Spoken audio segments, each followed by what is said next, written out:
À ce peuple qu'on voulut à genoux, il fallait un monument qui le mit debout, dit le grand poète Aimé Césaire. La citadelle La Ferrière est le symbole de la liberté. Verticale, elle veille sur l'héritage des titans qui firent le pays d'Haïti.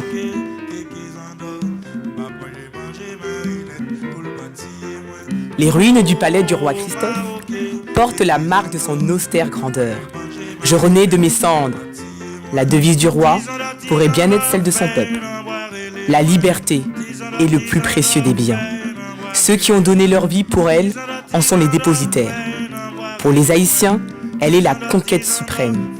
Esclaves devenus souverains par leur propre volonté, ils l'ont généreusement offerte au monde. Le tiers-monde, ce concept est né de cette île fière d'Haïti, première nation noire moderne.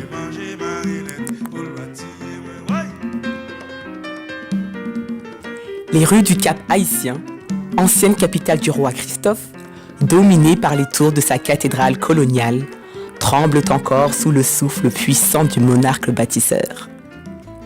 Et la ville vit doucement, étendue dans la corolle de sa baie.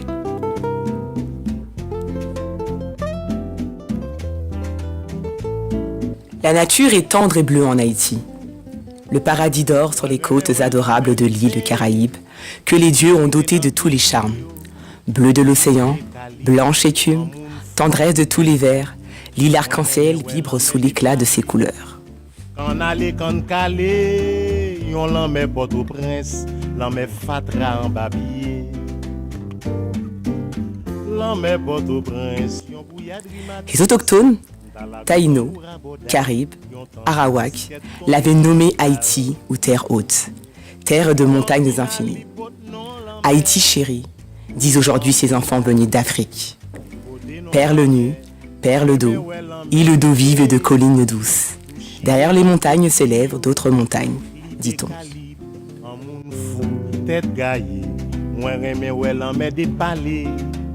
Quand allez, quand calé, yon l'emmène Port-au-Prince, l'emmène Fatra en babier. L'emmène Port-au-Prince, yon bouillade rimatis. Dans la tambour à bodaille, yon tambour biscuit tombé dans boudal.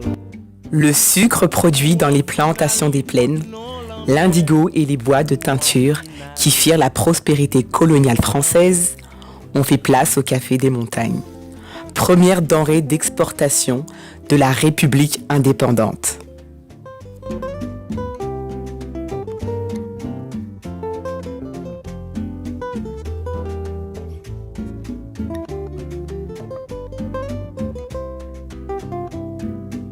L'emmène Port-au-Prince, yon bouillade rimatis.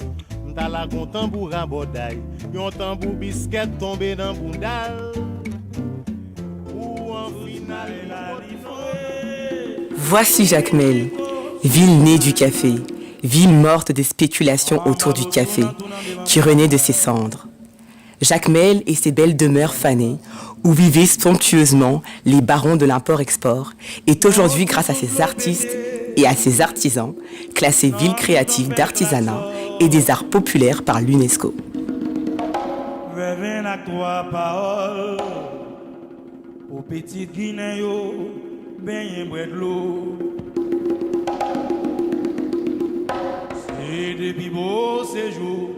Jacmel est la reine du carnaval haïtien, un carnaval joyeux dont les couleurs claquent dans la musique.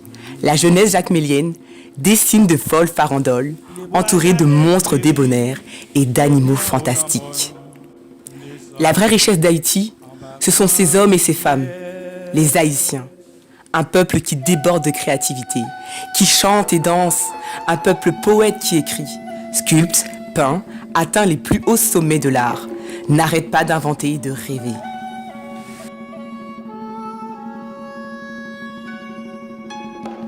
Les peintres d'Haïti, malgré leur grande diversité d'inspiration, partagent une même sensibilité. Vision surréaliste et mystique du monde, nature peuplée de chimères et de rêves. Naïve ou moderne, la peinture qui coule des doigts de ces artistes aux mains éblouies a la même force, la même richesse.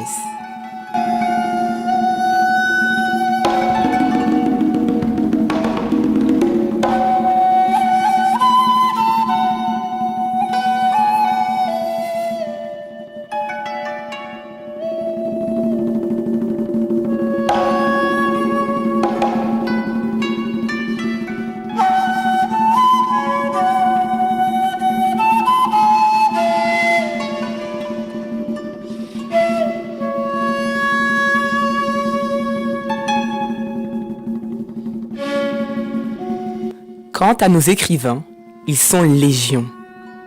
Au cœur de la production littéraire francophone, ils apportent avec fougue leur marque immédiatement reconnaissable. Citons parmi les plus célèbres notre immortel Dany Laferrière, Jacques Roumain, le gouverneur de la Rosée, Jacques-Stéphane Alexis, compère général Soleil, Franck Étienne, l'oiseau schizophone, René Despestre, Jacques Mel dans Tous mes rêves, Marie Vieux, Amour, colère, folie, Yannick Lahens, Fille de lune, prix féminin 2014, et Mackenzie Orsel, notre dernier né qui s'est fait la voix crue et violente des bidonvilles tentaculaires de la capitale. Port-au-Prince, la capitale, garde dans certains de ses quartiers le souvenir de la douceur de vivre d'autrefois. Bois-Vernat, Turgot, Bas peu de choses, Bellevue, Canapé Vert, ces demeures surannées de la belle époque, les maisons gingerbread d'antan nous en racontent les merveilles. En stuc, ou toutes vêtues de dentelle de bois, ce sont nos vieilles princesses endormies.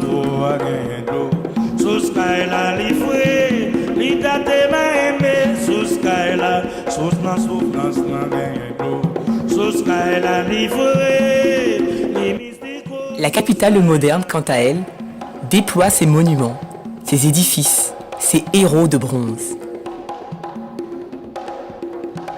Trépidante, elle nous précipite en plein dans le monde d'aujourd'hui, avec ses contradictions et son urbanisation anarchique. Grouillante de vie et de couleurs, Port-au-Prince, ville surpeuplée et pleine d'énergie, invente le futur. La poésie roule dans ses rues. Les tap-tap taxis collectifs illustrent avec humour la vie du petit peuple. À travers les méandres tourmentés de son histoire, elle avance par soubresauts. Ses habitants luttent pour leur survie dans la fournaise du soleil roi. La grande façade blanche, impassible du palais national, et les tours roses de la cathédrale de Port-au-Prince semblaient immuables. Et puis, un jour, le ciel leur est tombé sur la tête. Le 12 janvier 2010, la terre a tremblé, agitée d'un ébranlement titanesque. Une faille de 10 km de profondeur s'est ouverte dans la chair du pays, engloutissant sous les décombres 300 000 hommes, femmes, enfants.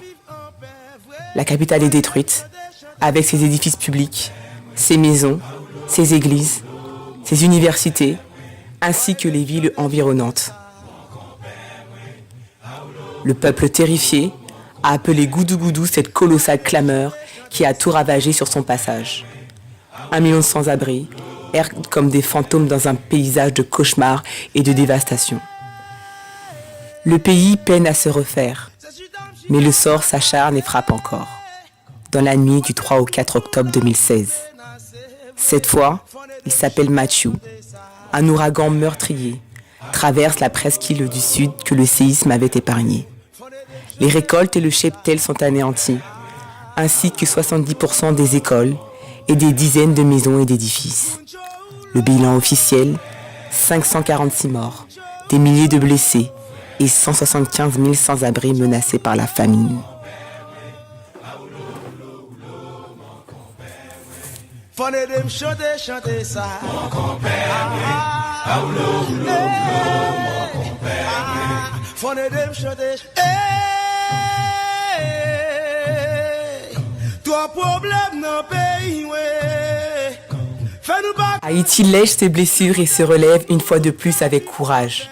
Vrai, m'obliger chanter ça. Mon compère, mon compère. Aidé par la solidarité du monde entier.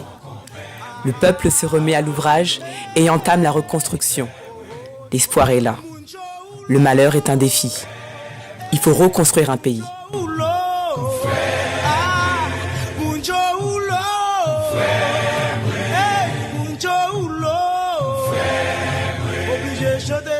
Haïti, forte de l'énorme potentiel de sa jeunesse, de son dynamisme, est prêt à faire face.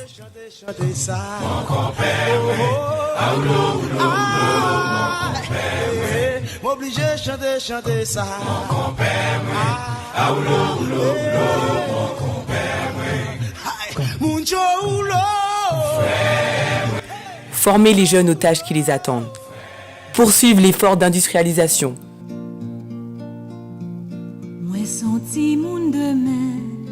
senti mon espoir, moi senti mon soleil qui pas peine en fait noir, moi senti mon qui voulait pour tout ça qu'a changé, moi senti mon soleil qui pas découragé. Allez, allez, en nous toutes marcher. Allez, allez, en nous toutes chanter. Allez, allez, en nous toutes danser. Allez, allez, en nous toutes chanter. Moi senti moun en plaine, moi senti moun en ville, moi senti moun soleil. Continue à promouvoir une agro-industrie efficace. Si moun bon Dieu, nous tous besoin manger, nous tous si moun soleil qui pas découragé. Allez, allez, en nous tous marcher. Allez, allez, en nous tous chanter. Allez, allez, en nous tous danser. Allez, allez, en nous tous chanter. Moi senti moun dehors, moi senti. Protéger la nature, reconstruire les villes, produire, refaire la vie. Les arbres repoussent, les enfants grandissent et sourient. Haïti est un vaste chantier. Nous tous si moun soleil qui pas découragé. Allez, allez, en nous toutes marcher. Allez, allez, en nous toutes chanter.